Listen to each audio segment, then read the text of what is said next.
Now we know it well that every living being on this planet is born with certain strengths which help in its survival. Now let's understand this. Fish survives in water. That's its strength. Fish can survive only in water. This brings the limitation to its survival. If we bring fish out of water, it will not be able to sustain its life.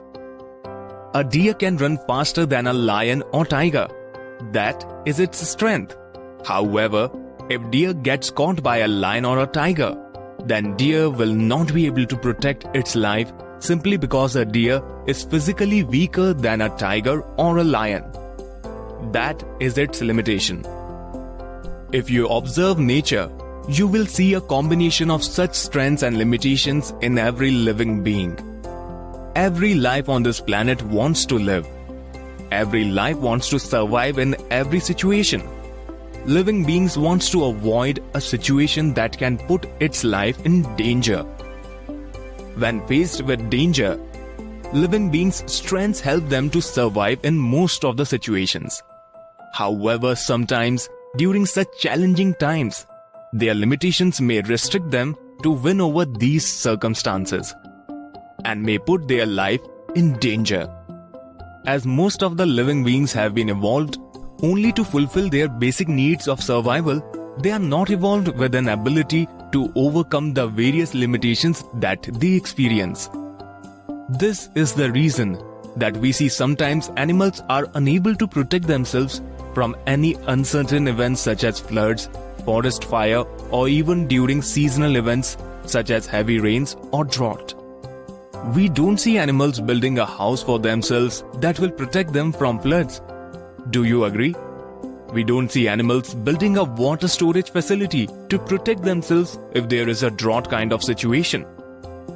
When there is a fire in the jungle, animals have no means to protect and save themselves. And hence, if we have to find an answer to a question that we asked earlier, why do living beings are not able to sustain their natural span of life if they have the strength to survive? The answer is because of the limitation they experience. The limitations that most of the living beings experience and lack of ability to overcome these limitations make their life limited. Now, we must ask some interesting questions. If all the living beings experience limitations, is there no living being who is able to overcome various limitations that it experiences? Just look around and observe. Do you see an exception to this? Is there any living being that can prepare itself for future events? Is there a living being who has built things to protect themselves from flood, heavy storm, earthquakes, extreme cold, and sunlight?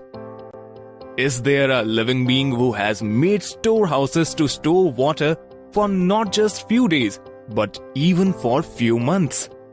Is there a living being who cannot fly and has overcome this limitation and travels for hours in the air?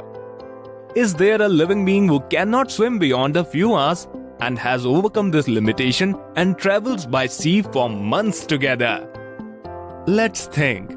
I'm sure you will find an answer to these questions.